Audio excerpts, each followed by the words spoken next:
Welcome everyone, we have a special video today. This is part 2 of a 3-part series on Amazon. If you missed part 1, no big deal, there's a link in the description, just go back and watch that, and then come to this video because this is part 2. This is where we dive in more specifically about Amazon the company and their profit potential.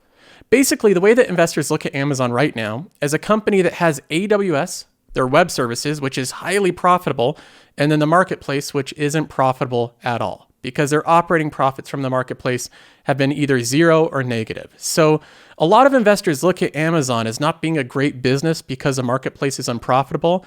And in this episode, we examine that claim. We look at the profit potential of the marketplace. And when you actually take a closer look, you realize that most of this stuff is on purpose. The reason that investors misunderstand Amazon's profit-making potential is just like they understood it for the past 20 years. So I hope you enjoy it. I think this is going to be a great episode. Let me know what you think. We have a lot to jump into in this video, and I think it will be pretty insightful, hopefully informative. What I've been trying to do is a much bigger deep dive, giving more insight on what I think is the best research on different companies. And one that I'm focusing on because I think there's value here is Amazon. And Amazon may be a well understood company. That's the claim, is that Amazon is understood. And the reason that it's understood is because there's so many eyes on the company. It's one of the biggest companies in the world. And with Wall Street and so many people knowing about the name, so many people knowing about the business and seeing the metrics and everything, all of us have looked at it. We've all seen the PE ratio, the price to sales, the revenue and all of that. A lot of people believe this means that Amazon, it's fully understood, the opportunity is understood, the excess gains that Amazon has provided over the past 20 years, even the past 5 years, it's had way better gains than both the QQQ and the S&P 500. Those gains are in the past, and we're in the present, and now Amazon can't possibly offer above market value. Its shares are not quite as valuable as the rest of the market because it's so understood. That is a claim that I frankly believe is incorrect. I think it's erroneous. I think that Amazon is a massive, vast company that's very complex, and I actually think it's very difficult for anyone to understand, let alone Wall Street or individual investors.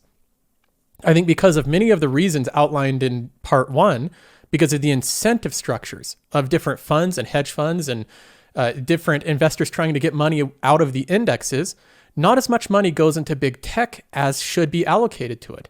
Many funds, I think, intentionally avoid these type of investments because it's harder to sell your fund if it's not as distinguished from the QQQ or the S&P 500.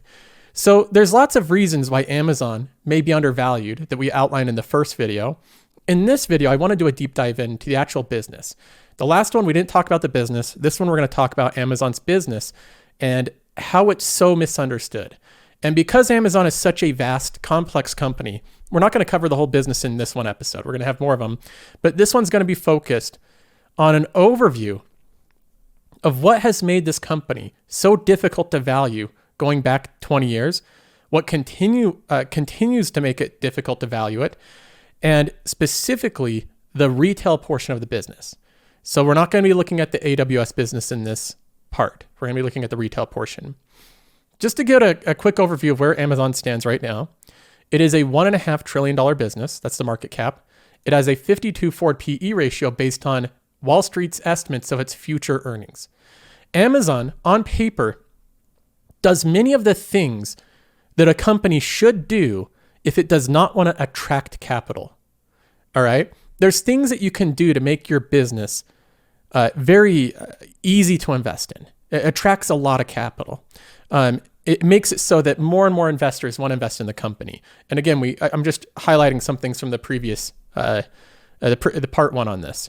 One of them is paying a dividend. That helps open up to new funds. If Amazon started paying a dividend, it would attract more capital. And by attracting capital, I mean more investors, more money, more funds, more value investors and growth investors just across the board. They could pay a dividend. They could do a stock split. Their share price is $3,000. Amazon doesn't do stock splits. They actually dilute. So they dilute a little bit with employee compensation packages. So they're diluting to some extent. They don't do smooth earnings at all. Their earnings are pretty whack. They go up and down like crazy. They're not like perfectly dependable. And they also don't even have consistent free cash flow. You look at the past year here, the past 4 quarters, and their free cash flow is abysmal. It's in the red. It's negative over the past year. A lot of investors look at this and they're just like, ugh, it's like something bad tasting in my mouth. Just like, this is awful to look at. The company's not doing share buybacks, doesn't pay a dividend, has horrible free cash flow, has a high PE ratio, and is diluting shareholders, and it has inconsistent earnings. This is not the type of stuff you do to attract capital. So why does Amazon do this? They could change all of this. They're not dummies. They could do a lot of different things with their company to attract a lot more capital. And in this video, I want to address that as well as their retail business. So to give this a little bit of a foundation, let's go ahead and turn to this video. This is with Jeff Bezos in 2009. And I think this will set a tone for the culture behind Amazon, the business that he built, why it's so big today. And there's a couple key things I want to highlight from this that I think are really important.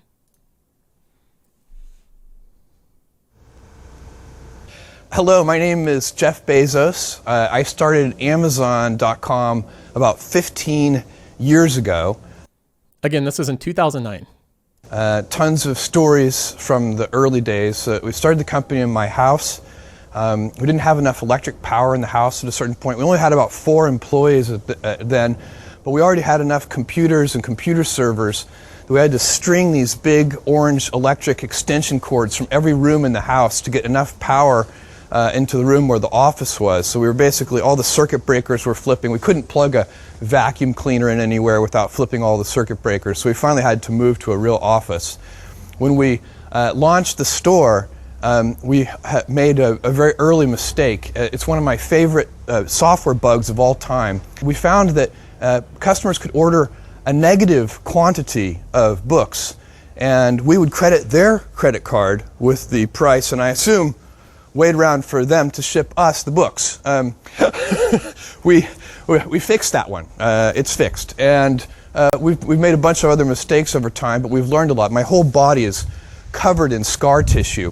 We initially programmed a bell to ring every time we got an order, and I'm very pleased to say that within the first 30 days of doing business, that bell got annoying, so we had to turn it off. There was a great moment when we were examining every order that would come into Amazon, and it was always a family member placing the order.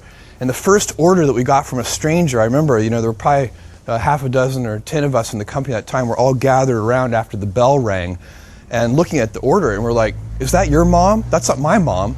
And thus it began. A lot has happened over the last 15 years. As I said, we've made a lot of mistakes. We've learned some things. And I want to tell you everything I know. I can guarantee you everything I know. It's a very short list. This won't take long.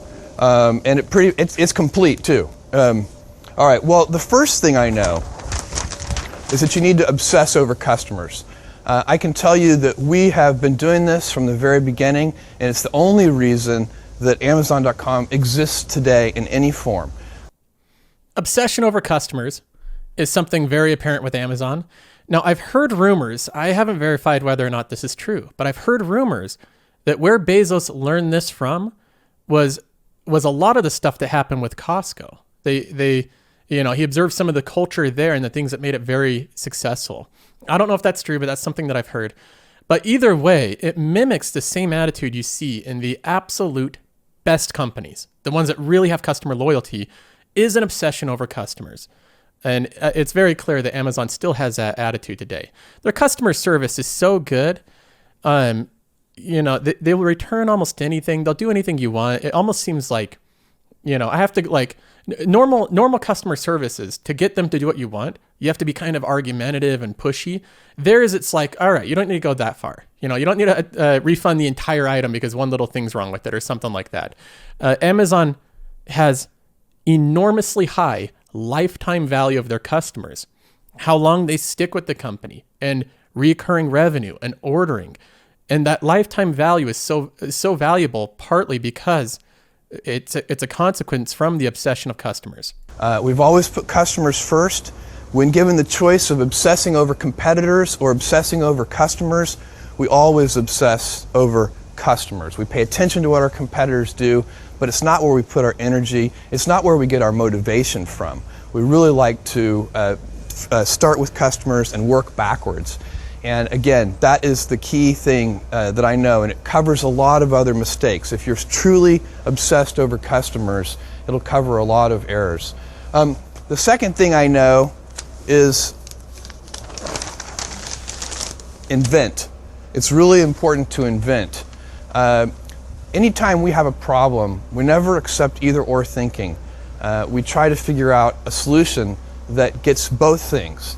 And that often requires invention, but you can invent your way out of any box if you believe that you can. And what we talk about is inventing on behalf of customers. It's not a customer's job to invent for themselves. You need to listen to customers. It's critical. If you don't listen to customers, you will go astray. But they won't tell you everything, and so you need to invent on their behalf. And that focus on invention has served us well. Some of the recent things, even Kindle, not just Kindle, but EC2, the Elastic Compute Cloud. That's a big thing. EC2 is a big thing, and they are inventors. Amazon has an invention culture, and you can see the outcome of that. They create a lot of stuff all the time. Part of the reason that I think that Amazon's such a misunderstood, difficult to understand company is because of their inventive culture. But he gets to more of that in just a minute. These are things that we would have never gotten to if we didn't have an inventive culture. But also, those are kind of large grain things, but there are small things too. And then, think long term.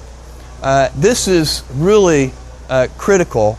Any company that wants to focus on customers and put customers first, any company that wants to invent on behalf of customers has to be willing to think long term. And it's actually much rarer than you might think. I find that most of the initiatives we undertake may take 5 to 7 years before they pay any dividends for the company. They may start paying dividends for customers right away, but they often take a long time to pan out for shareholders in the company. That's the most important point. So he says that most of the stuff that they come up with, to get to the customers, it happens usually right away. So they're always doing stuff to better the customer's experience and focus on that. But to get back to the shareholders takes a very long time. You take 5 years to get dividends on the inventions that Amazon are working on today. And this was back in 2009 when he was saying this, but I see no evidence, and I have looked, I see no evidence that this attitude has changed from Amazon. What I have seen is that they have far more money now to fund their future investments than they did back in 2009. So if anything, I think this inventive investing in the future 5 years has aggressively expanded in nature. I don't think that that's matured and they've turned on the profit mode where they're just a big mature company that kind of just bumps around and fumbles around and tries to catch up to everybody else around them. I see the same attitude that Jeff Bezos has here back in 2009, but I just see more smart people working on Amazon, the same exact culture, but more money to be able to do bigger inventions and more aggressive inventions, more globally scalable inventions. So that's the biggest point I want to highlight, but let's go ahead and finish this clip. So that ability to think in sort of 5 years and 7 year time frames really is very, very useful for us, and it's definitely one of the things that I know. It requires, by the way, and allows a willingness to be misunderstood. If you think long term, many of the inventions that we undertake, maybe if they're disruptive in any way, they may not be understood in the early innings, and it's always been very important for us to think long term so that we can tolerate being misunderstood. Notice how much he refers to being misunderstood. Again, that's the whole idea of this video is Amazon. It's like you think history is going to change, right? We didn't understand Amazon 5 years ago, but we understand it now. Everybody understands it now. It's fairly valued now, but it wasn't 5 years ago. Well, back 5 years ago, people thought they understood Amazon, and they were very incorrect. All their assumptions were incorrect. 5 years before that, they also thought they understood Amazon. Majority of people were incorrect because it's very difficult to factor in, and do analysis on a company that has so many investments for the future, so much money pouring into future investments, of which they give very little actual clarity to. Amazon still has this idea of not caring to attract investment capital. Like I mentioned, none of the key things that big companies do to attract as much capital, Amazon's not doing them. Notice how investors celebrate the consecutive raising of dividends, the consecutive growing of EPS and free cash flow and operating income, the very transparent balance sheets, all that stuff they're not doing because Jeff Bezos, just like in this clip shows, it's okay to be misunderstood. He doesn't care that the market misunderstands him. I think Amazon's one of the unique companies that they believe this is an actual an advantage, that competitors won't understand them as well. They don't know what's going on. Amazon grew their AWS business for like 6 years almost silently before even Microsoft realized what was going on. And he carries that same attitude to current day. Called Amazon.toast, Amazon.con, many different things, many of them not appropriate for a video. And if we think we're right, then we continue. If we think we're wrong, if we're criticized about something we think we're wrong, we change it, we fix it. So it's important to really think about those things, but never to buckle to sort of standard kinds of pressures that come on that really force short-term thinking. And it's a huge competitive advantage to be able to think long-term, and you get to serve customers much better. All right. That's it. It is a massive competitive advantage, and they've seen this happen before, that Amazon doesn't care about being misunderstood by Wall Street or by their competitors or by all the critics. They don't care about it. As long as their customers are happy, and as long as internally in the business, they think what they're doing is working, they'll continue on and keep aggressively expanding. And I really, again, I want to emphasize, even though this is an older clip, I don't have any evidence to show that this has changed, that this attitude has changed. Maybe we'll see some changes in the future, but as of right now, I don't think so. All right, so there's Jeff Bezos in 2009 highlighting a few of the key things of the culture of Amazon. And unlike a lot of other companies, I don't think Jeff Bezos is bluffing here. He really walks the walk with this stuff. The first one is having customer obsession. Obviously, check the box on that. Amazon absolutely has it. They will always lose a sale over losing a customer because they know the lifetime value of a customer is thousands of times over one sale. If you keep a customer for 20 years, you're going to make up the loss on any one single sale. The next thing was the inventor, being an inventor, which the trendy word for that now is innovation, right? Disruption and innovation. Jeff Bezos calls it being an inventor back then. And Amazon continues to be an inventor. You might point to other companies and say, these are the innovative ones, right, that are in these different funds. Not true. Amazon is probably the most innovative, inventive company in the United States right now. At least it's in like the top 5. I think the other ones are probably big tech, which I also think are undervalued. But Amazon, I think, clearly still has this inventor attitude. They don't care about failing. They have so many different long shots. They have so much money pouring into different inventions that that's a huge part of their business. And I don't see that attitude changing. And then the last one is being okay being misunderstood. They're okay with Wall Street not understanding their business and undervaluing it. They're not trying to attract capital. And that's the tough one because investors, we have certain rules and frameworks that we want to invest by. We want margin of safety. We want cheap companies. We want them having a predictable growth rate and all those good things. What keeps a lot of people out of piling money into Amazon is this right here, the price to earnings ratio, the most basic fundamental valuation metric for profitable companies. So if it's a high growth technology company that's in the early innings, that would be a price to sales. For a company like Amazon, it's a PE because they're profitable. Their PE is 52. That's expensive. It's almost double what Microsoft is. It's more than Netflix. It's more than all of them. It's more than Google, a lot more than Google. It's way more than Facebook, right? And the question that we have to try to determine is how much really are we paying for this company? Another way of rephrasing this question is instead of looking at the current price to earnings ratio, which I think is very rudimentary thing to look at, has zero nuance of what's going on in the company. Again, another way to phrase this would be, how much could Amazon earn and what would their PE ratio go to if they were to become a company that became concerned about attracting investment dollars. So if all of a sudden their goal went from being an inventor and not caring about being misunderstood to now we want to be understood and we don't really care about inventing, we want to become profitable, and profits are the main priority. If they were to turn that lever and everything of the company, every facet of the company, whether it's AWS, Amazon Prime, third-party market retail, all their logistics, if everything was centered around turning that lever to profitability, how much would their net income, their true earnings, and their free cash flow go up, causing this PE ratio to go down? That is the big discussion. If Amazon wanted to become profitable, what would their PE ratio go to?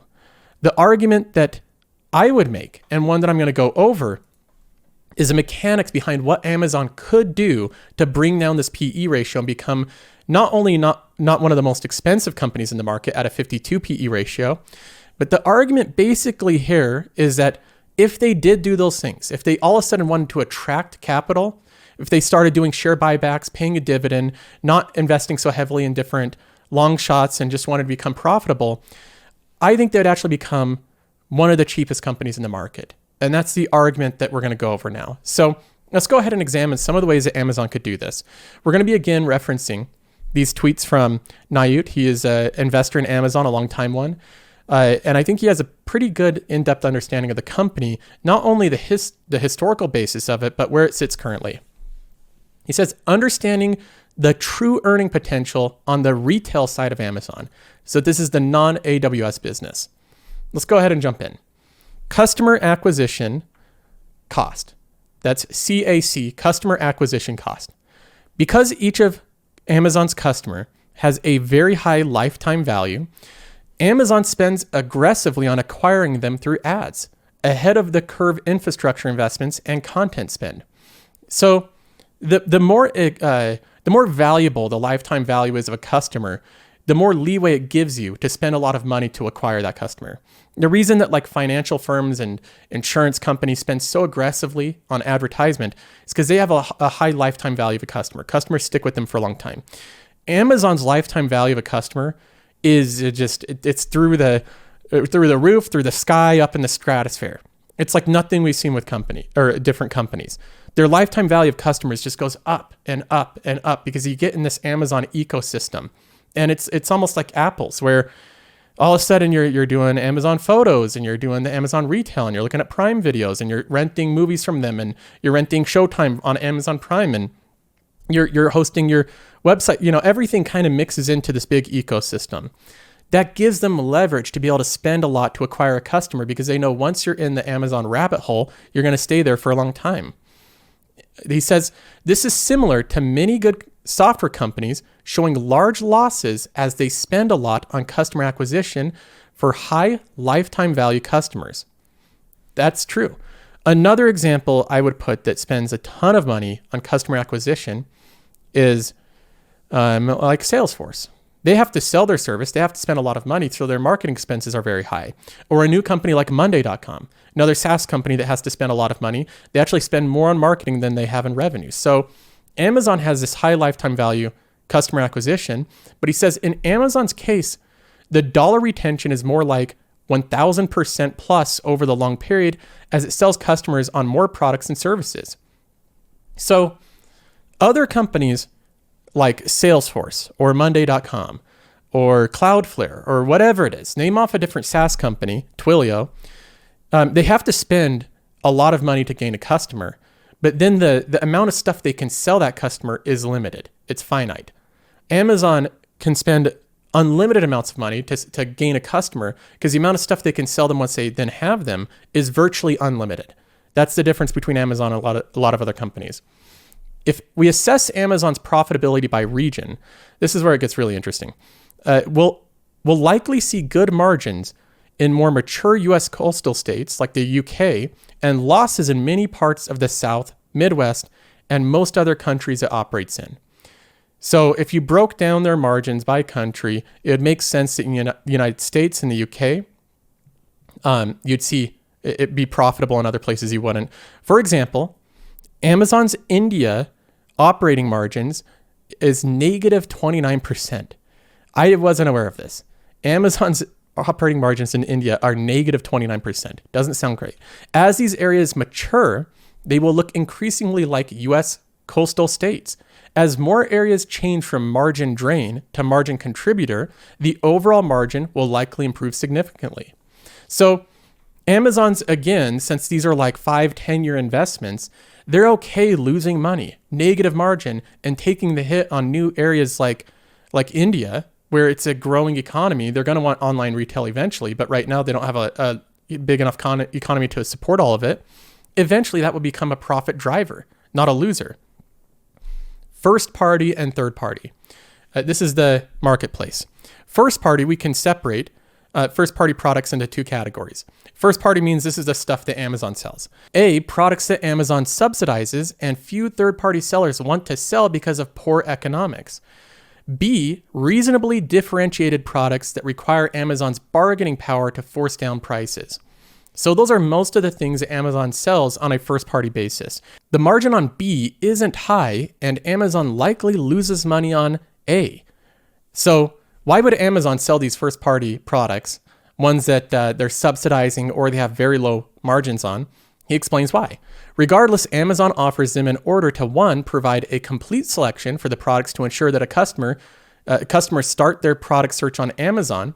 So they do it, even though they're losing money by supplying some of these products, they do it to complete a full selection, full breadth of products. And two, to build online ordering habits in newer categories. So if a category isn't well established yet, Amazon will subsidize the cost, establish the category, build consumer habits of shopping on it. So a lot of this is behavioral behind it. Again, all this stuff is long-term investing from Amazon. They do more than just their long shots. A lot of the investments is just building out their core business incrementally over long periods of time. Now we move on to the third party. This is where other people go, other sellers go on Amazon Marketplace and they sell on Amazon's website, and Amazon kind of helps them out with it. Third-party revenue stream is highly profitable service-based revenue. Overall, the company takes around 34% of the third-party general merchandise value, north of 50% for more commodity products. Amazon's taking a huge portion of their sale because they do the referrals, logistics, advertising fees. Advertising growth only further fuels the profitability. So even though they're subsidizing on the first party stuff, the third party stuff is where they're making all the money. And the first party stuff is kind of like, I think, what Costco does with Kirkland Signature. If a product is just too overpriced, Costco wants to make it cheaper for their members. So they create a similar thing called Kirkland Signature brand. They might put it right next to it, and that forces down the price for the supplier of the third-party stuff. Amazon does something similar with their own brands and their own first-party sales. And they do this, again, to build out new categories in many cases. They say newer categories generally start with a high first-party mix and sizable losses. As they mature and online ordering habits from Amazon is formed, first-party subsidization decreases and third-party mix increases. One can think of first-party as the means Amazon uses to help build a successful marketplace business. So this is them willing to take some temporary losses on a new category in order to build out the behavioral part of it, get people addicted to using Amazon and buying there. And then the third-party mix comes in, the margins go up, and what first started off as a money loser becomes a money maker. Amazon's future margins will see twin benefits from, one, the continued shift from loss-making first-party to the profitable third-party, improving third-party profitability. So those are the two first ways that Amazon will have improved profitability. They will have a better profit mix of third-party taking over loss-making first-party, and just overall, third-party profitability improves every single year. Now, the next aspect is the push for faster delivery. The relentless push for faster delivery increases costs and hurts near-term efficiency. For example, Amazon typically loads 200 packages in a last-mile delivery van for a 10-hour next-day delivery run. But to do same-day delivery, it may be able to load only 75 packages as the distance between stops increases, and some delivery vans may have to pick up things directly from the the fulfillment centers instead of delivery stations. As demand catches up, efficiency improves. So the more demand there is for their next day delivery or same day delivery, the more the efficiency improves and the more profitable they become. But Amazon has been rolling out even faster delivery, restarting the cycle. Nonetheless, same day delivery is probably the end game, as it's impossible to drive route efficiency for, say, 2-hour delivery. As demand catches up this time, we would likely see margin improvement. So another way that Amazon becomes more efficient, i.e. profitable over time, is simply when demand catches up to their new, faster delivery methods. When they initially build out these type of things, it's a expense. It's a loss at first. It's the same thing that they did when they did 2-day shipping. Eventually, that was a loss thing. It was something that lost money compared to other shipping methods that were much slower. But once demand caught up to Amazon, now it's something that makes them a lot of money. Non-core investments. This is the next aspect. The retail side of Amazon spends more aggressively than other big tech in non-core investments. Wall Street Journal reported, here's a breakdown, that in 2018, that Alexa and Echo employed more than 10,000 people. I wasn't aware of that. And Zoox, this is the robo-taxi company, has 1,600 employees on LinkedIn. Then there's Amazon Go, the cashierless stores, Coupier, and a whole host of other projects that likely send the total current number to over 20,000 people. These are their non-core investments. Non-core is 20,000 people. Now we do some comparisons here. According to the information, Facebook's Reality Labs has around 10,000 employees last year, and its operating loss was around 10.2 billion. So at 10,000 employees, they lost 10.2 billion. Google's Waymo, DeepMind, Verily, and X had around 3,800 employees as of Q1 of 2020, and Other Bets' 2020 loss was 4.5 billion. Using the above as a rough guide, Amazon's non-core projects are probably at least a $15 to $20 billion expense, a drag on the operating income. Again, another way of reversing this and doing what Charlie Munger says to reverse it is getting rid of these projects, their non-core investments, would unlock and free up $15 to $20 billion of their operating income that would head straight towards this line here, the free cash flow, the money at the end of the day, right at the bottom line. That's what it would unlock just if they got rid of their long-term bets. Instantly, the company would become dramatically more profitable. It'd become more of a value company that would unlock for a lot of other value investors. They say, now the company's cheap, right? That's the optionality this company has. There's so many different ways where they can become more profitable if you realize what they're doing with their money right now. But they feel like with these bets, I'm sure the way that Amazon looks at it is they strongly believe that this will create more value down the road in the next 10 years than it would unlock to just give back this money to the shareholders. They say, continuing on, we go into Prime Video. Again, there's a lot of ways that Amazon might be able to unlock value here. Prime Video, it serves as a customer acquisition tool in the early stages, a retention tool in the middle stages, and likely a profitable ad platform in the future. As it's part of the bundle, Amazon can include ads beyond sports programming and likely see limited churn. So this is something that I didn't consider as well when I initially looked at Amazon. And that's why I like reading this stuff. I think it's very informational. With Netflix, they could never run ads. It's part of their business plan. Amazon can both charge Prime customers and they could certainly run ads, and they already kind of do that with rentals and different things mixed in. They have so much more optionality baked into just their Prime Video service. He says the entire chain from discovery to delivery, everything is part of the Amazon ecosystem. It could be done under one company leveraging high quality first-party data for ad targeting. You might say, Amazon could never run ads or do anything to increase the profitability of their Prime Video because you're paying for a membership. Well, remember, you're paying to use Amazon's marketplace, and they run ads like crazy on that, even for paying members. And that became an instantly over $20 billion business, like over a 2-year period. So there's a lot of optionality baked into just Amazon Prime. He says, again, the entire chain from discovery to delivery could be done under one company leveraging high quality first party data for ad targeting. This is the value of integration that Netflix and other standalone streaming platforms can't easily imitate. Amazon spent $13 billion on content last year. That's a lot. Netflix is spending like 17, 18 billion right now. I think they'll get up to maybe 20, 22 and level out right there. Amazon is already at 13 billion. They're spending more aggressively than I first anticipated big tech companies would. I don't think that even Apple's spending that much. Anyways, $13 billion is going to Amazon Prime. In the future, ad revenue from Prime Video could be well above the content expense, turning itself from a cost center to a profit center.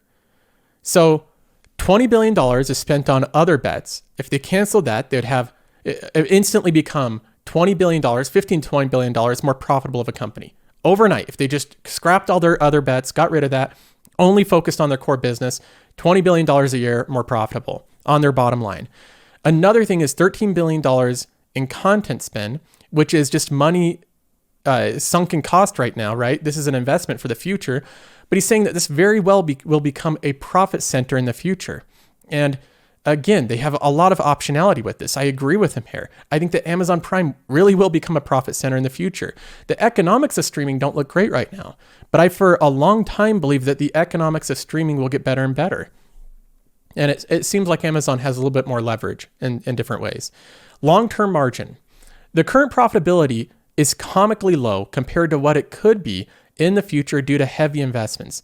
I think 20 to 25% plus mature stage operating margin isn't unreasonable to expect given all the reasons above. So that is the main argument here. Amazon is, the words that he uses is comically, a word I would add or replace with that is artificially unprofitable. Artificially unprofitable. Just like we've heard about Jeff Bezos avoiding paying taxes. And he does that by never showing a profit with his business because he continually takes all the would-be profits that normal companies would realize and he pushes that back into reinvestments. The same thing's happening. Their culture hasn't changed. They're still artificially and comically unprofitable compared to the value they could unlock. Just to highlight a few things here and to summarize what we've gone over. Unlocking value in Amazon. They have the loss-making first-party business to build customer habits, to get people into new products and new categories, and that will mix to a profitable third-party business. On top of that, he also mentioned investments in countries like India that have negative 30% margins. Is Amazon just wanting to subsidize India forever for no reason? They're just doing it out of the goodness of their heart? No, that's going to become profitable over time. That's an investment. So the shift of first-party subsidizing or very low margins or even negative margins to third-party profitable will happen over time. Then they'll improve third-party profitability, which they've been doing every year. Demand for their faster and faster shipping, which I could spend more time on just the shipping aspect of it, but they are doing incredible stuff with their logistics and their fulfillment centers, with their shipping. They're doing so many different things. But anyways, they're doing faster delivery, which is an investment that costs a lot of money in the short term, but it will become more efficient as demand catches up because one person can ship more products on a daily basis. $15 to $20 billion roughly, that's an estimate. We don't know these numbers for sure, but that's a good estimate of how much they're spending on their long shot bets. $15 to $20 billion a year. That's money that if they canceled all their long shots, just focused on their core business, that money would go where? To the bottom line, to share buybacks? They could spend that every year, $20 billion a year on share buybacks. That would make the company more attractive and it would look a lot more profitable. This is the type of thing that I'm talking about. Most other companies in the S&P 500 don't spend $15 to $20 billion on different long shot bets outside of their core business.